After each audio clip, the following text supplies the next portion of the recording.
Good morning, everybody. Good afternoon, almost. Not quite. I have a real sense of, well, how do I follow that? The various contributions, but particularly Tom O'Connor's. I'm very pleased to be here this morning. I'd like to start by congratulating everyone in the library on the festival and the impetus behind it, but also my colleagues in the faculty of Arts, Philosophy and Celtic Studies, our colleagues in St Patrick's College, on the wonderful range of publications, the wonderful contributions to knowledge that are on display at this festival and that go on throughout the year.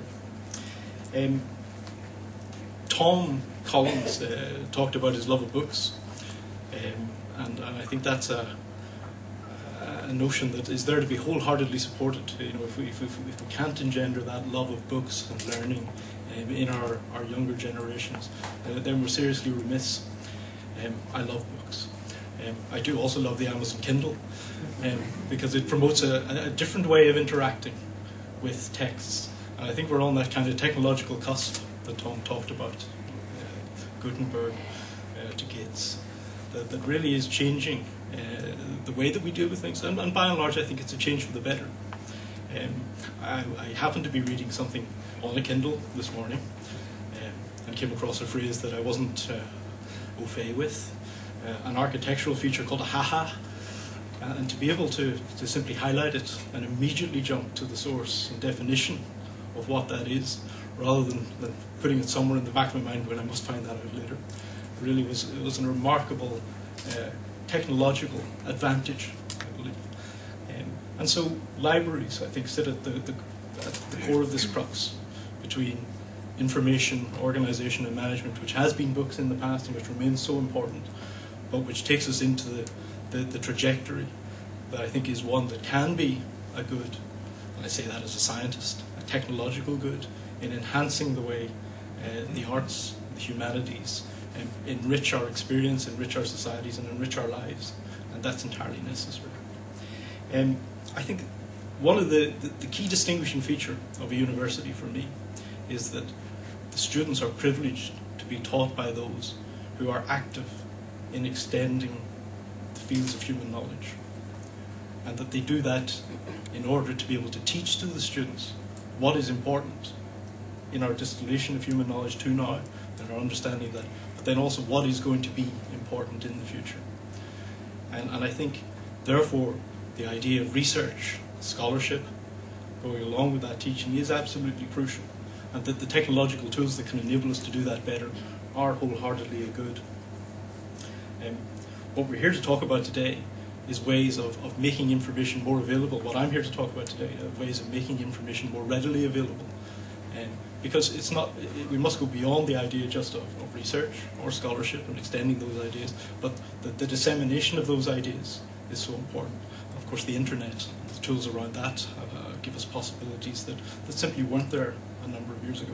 So I'm here to launch today an open access portal that's been put together by the 7 universities to make available as much as possible of the scholarship and research of the 7 universities and Dublin Institute of Technology, so that there can be a front window for Ireland and the output of the research across all the disciplines and the interdisciplinary activities that we engage in. I think this is very important.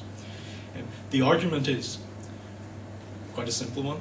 It says, well, quite a lot of the research that we're doing, either by dint of paying academic salaries or through funded research projects along the lines that Tom was just talking about so impressively, they're paid for by the Irish nation, by the taxpayer, and therefore the fruits of those labours should be as openly available for whomsoever in the Irish nation wishes to avail of them with the fewest possible barriers.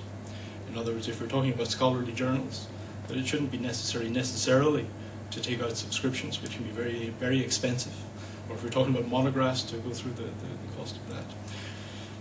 But that broadly, there should be as much access as possible, consistent with the needs of quality control and the filtering of importance that I was talking about, to get the collective thoughts of the Irish academic community, Irish academic research and scholarship community out to the wider population.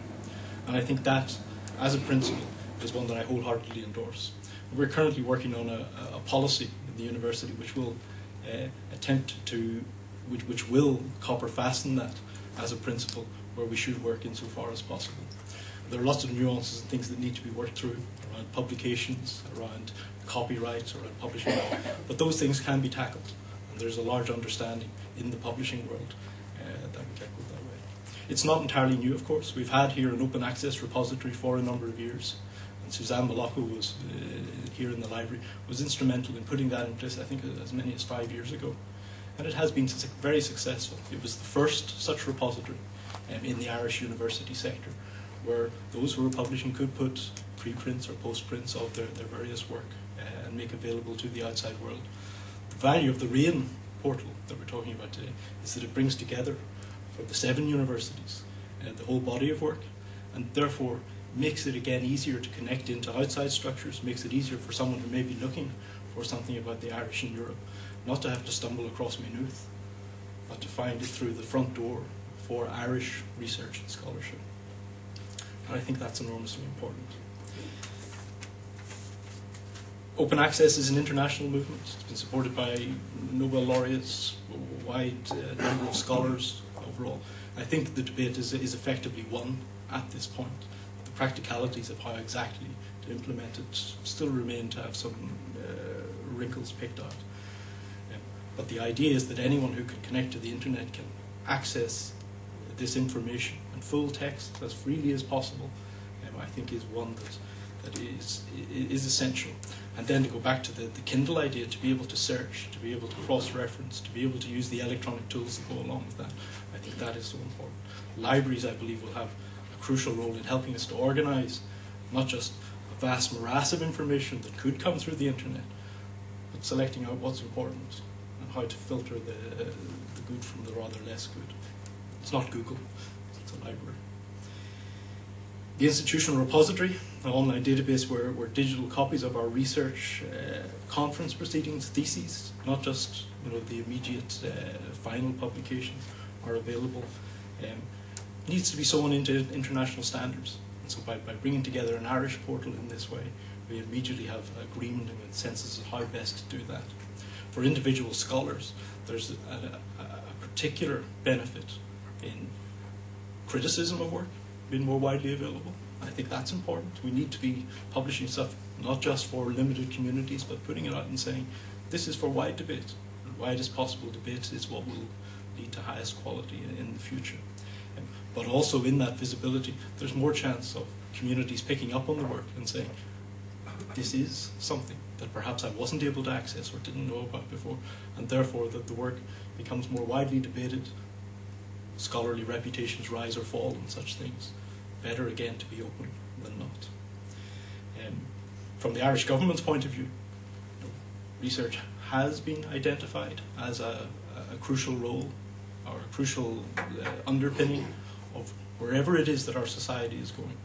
And while it's true that most of the focus inevitably is on science and technology sides, certainly most of the money is, I think there is, at all levels, a wide understanding that you cannot divorce that science and technology from the knowledge of how to organise our society, how we live our lives as human beings, and that the humanities and the social sciences have a central role that has to be played in conjunction with the sciences. I very much therefore applaud the idea of the Irish in Europe project, which makes the synthesis between computer science and history. Also the general thrust of Forest Fassa as an interdisciplinary and intercultural almost organisation. I think we need to do more of that. So it's not one or the other for Ireland, it's both, it must be both. And as Tom said, we need to build on the 1,000 years of tradition and history we have in doing certain things well to make sure we continue to endorse and applaud what is really valuable. I guess I'd just like to thank a couple of people. The RIAN project, Susanna Redmond and Kathy Jones are over in the corner here. I'd be happy to demonstrate any of the features of it to those who wish to see it over the course of the week or today.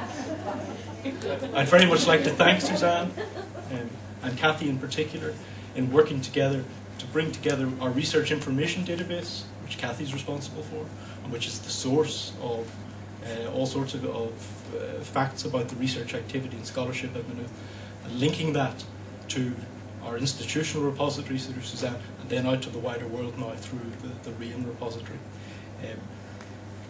And I think I'll leave it there. Can I again congratulate everyone in the library, all my colleagues on the research and scholarship, and every success for a great festival this week. Thank you.